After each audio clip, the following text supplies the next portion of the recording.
Good evening, everybody. Sammy Thunder here. Welcome back to the channel. Another video this week. I've been doing some thinking lately. And what I've come to realize is that a lot of the cards that we have in our collection have incredible stories attached to them. Could be cards that you inherited from your family. Could be cards that you found at shows from a dealer. Or it could be from content creators that influenced you in some way. However the story may transpire, every card has a story. And so I wanted to pick out cards from my collection that have really good stories attached to them. A lot of which I've shared, a lot of which y'all may have experienced with me. But I'm going to share these stories because I think they're awesome. Let's start at the earliest possible from this selection. 1954 Topps of Willie Mays. Probably my favorite set because of the variation of colors that are used. And like every other set, you have a profile shot, an action shot, the insignia. Everything is really there. But I think this set just is a lot more striking than others, in my opinion. So the story attached to this one, this Willie Mays, and I've told this one before, came from the commissioner himself, Jake of Legends Never Die. This is before I knew Jake as Legends Never Die, as he was selling this card in a Facebook group. And the story goes is, it was the first time I bought something from him. We did PayPal goods and services. I paid the extra fee. But we laugh about it now because, come full circle, I find out that the person who sold this to me was Jake. And we laugh about it now because any purchases made going forward, if it's online, are going to be friends and family because Jake is a friend. Jake is all of our friends. So this is the first one. This is always a great reminder for me that I bought this off Jake and graded it despite Jake's approval. And it's going to be cool. We're going to be hanging out because Jake is going to be part of my squad. It's going to be Jake, Dom, and Drew from Vintage Legacy all hanging out together. So it's going to be really a lot of fun. Awesome. Awesome start. Now, moving right along. This one is due to a dealer that I've come to know, and I've seen him at all the big shows. I have small conversations with him, and he's so passionate, and he's been on Theo's channel multiple times. He's a fellow Pittsburgh Pirates collector, Clemente, I think, collector as well. I bought this off of Howard from a few of my favorite things. He's a dealer. You've seen him at pretty much every big show that you go to. He is also the founder of the group, the admin of the group, oddball baseball cards. I love that group because he's a big avid collector of oddball stuff as much as I am, if not more. And while this is not typically considered oddball, this was something I found when I was really getting into collecting Bill Russell cards. This is my first Bill Russell card. And while you don't see it, that's awesome. There's a crease in this, but who cares? The card is immaculate looking. It looks great. And so I bought this at the county center, the Marriott show during Thanksgiving about 3 years ago. I bought this off of him. Never forgot about it. Sent it in for grading. And I still love it to this day for just the way it looks and how it presents itself and just... Again, if you can't afford a Bill Russell rookie card, which I can't afford, a lot of us can't afford, this is a good alternative. It's still expensive, but it's a nice alternative. It's one of the few cards that exist of his. You have obviously the 57 Topps and the 61 Fleer, and then you have some really tough ones that are really difficult to find, like the Topps Test. That makes it very challenging. But nevertheless, good story attached to this one was buying this one off of Howard. Moving right along, This one is inspired because I bought this online through the Facebook groups, but it was because of another dealer named Brian Fish. If you're not familiar with Brian Fish, you should be. He sets up mostly in the local areas of New York. I've only really ever seen him at the Garfield show. I'm sure he sets up elsewhere, but he is an avid collector of Venezuelan cards, and he is definitely my go-to person for any Venezuelan stuff. But he tagged me on a post for the 67 Venezuela Retirado of Christy Mathewson. And this one just is awesome, always awesome to look at, because these cards are so tough to find in good shape. They're tough to find without any paper loss on the back, because typically these were pasted in albums. So to find them like this is pretty tough. And for what it's worth, even though it's a 2, it is a phenomenal looking 2. I don't think this card has any creases in sight, and these cards for the border, this is a good solid border for this one. So, good memory there. Next one, it's kind of a sad memory now given what happened to Ash, but at the time it was, it's a very positive memory.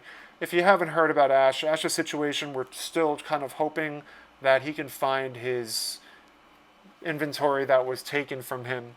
And it's just a circulating story right now, and I'm doing everything I can to help him, and I know a lot of us as well are pitching in to try to help him get his cards back and to bring justice to those that took his stuff. But I bought this off of Ash back at the County Center show this past August. I was not thinking about buying this one because I had I had the Hires Root Beer test. But I thought, you know what, it's here. It's not that easy to find, and it looks great. The Willie Mays Hires Root Beer official issued card from 1958. Now, if you're unfamiliar with this set, prior to this one being issued, they did a test run that you can see sort of behind you up here. It's a little out of focus, but going back to this for a minute, this was the official issued one, and it also had a tab, and I believe they were inside the packaging, or they were a part of the packaging. I'm not 100% sure, but they had a tab attached, and obviously the ones with tabs are a little bit more expensive, a little more valuable. So to find this without the tab, I'm perfectly happy with it. And I was actually trying to help, reminds me of another story, at Strongsville, I was trying to help Matt, the Card Story, if you're unfamiliar with his channel. He's a huge Braves collector of Warren Spahn, and I think he does Ed Matthews and Hank Aaron. And there was a guy who was there that had the Hank Aaron with the full tab and a nice grade, and somehow the deal didn't happen. But nevertheless, it's a matter of just making connections. And so the connection for me on this one is through Ash, and Ash has helped a lot of guys out in this hobby.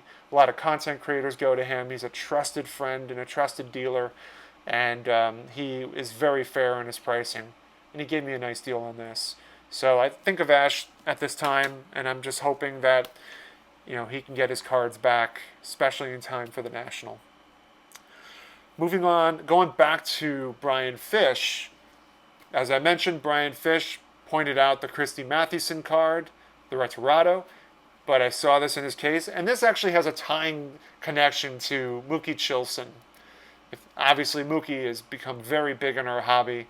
Great friend, awesome commenter, Hall of Famer, and potentially a future sports card Hall of Famer as well on YouTube. But the 68 Topps Venezuelan of Tom Seaver, I think of many people with this card. I think of Pat Quinn, king of the Venezuelan cards in my opinion. I think of Brian Fish, who sold this to me for, I think, a nice deal. And I think of Mookie Chilson, who contributed towards it in a way. The story goes, I bought this from Brian. I didn't want to pay the extra $25 that Brian wanted.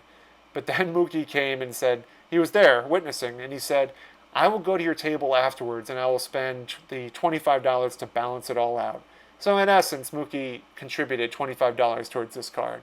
He actually ended up paying for $30 worth of cards at my table. So it all kind of worked out nicely.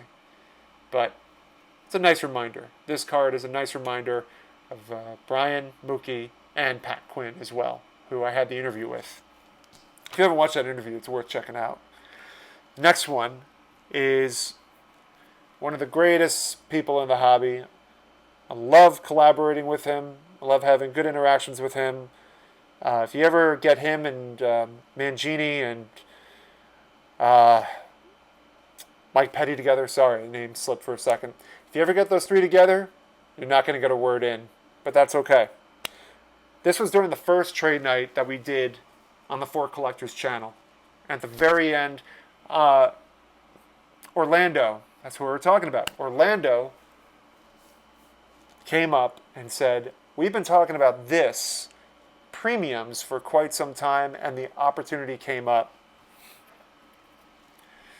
Christy Mathewson, 1949 Leaf premiums.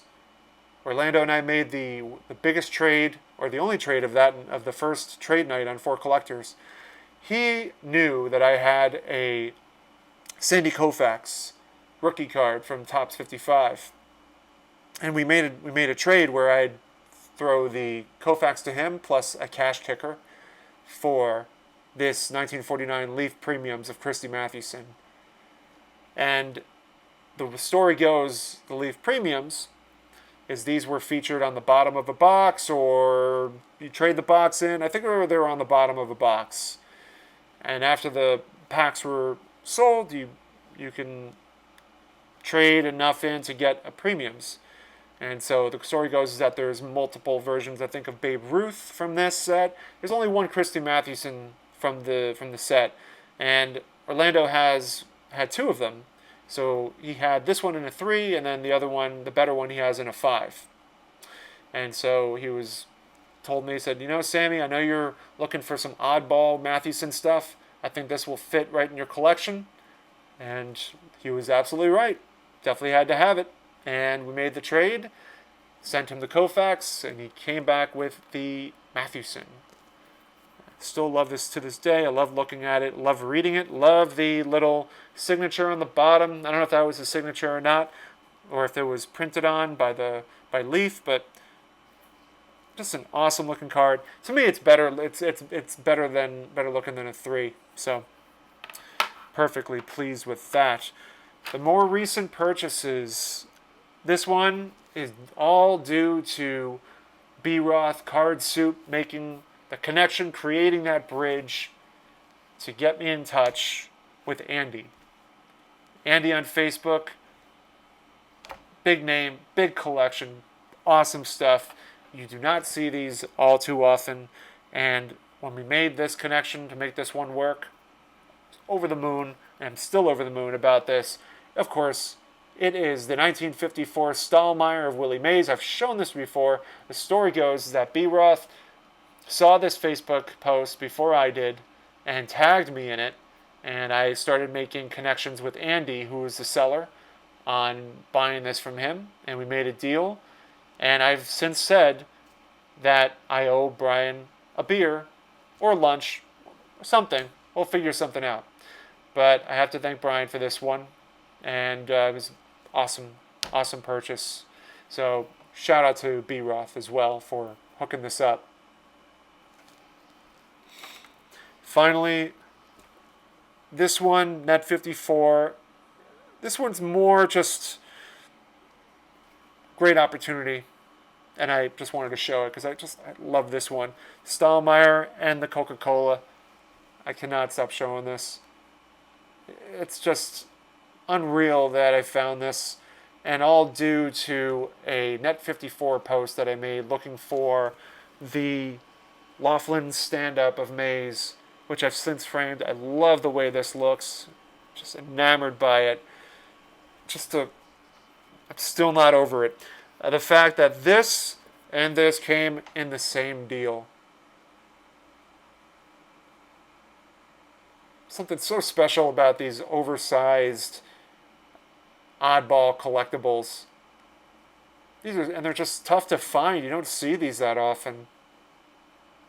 And again, the rooted story is that it came from a Net 54 post that I made about the Laughlin, and it blossoms from there into a multi-Mays purchase collection pickup.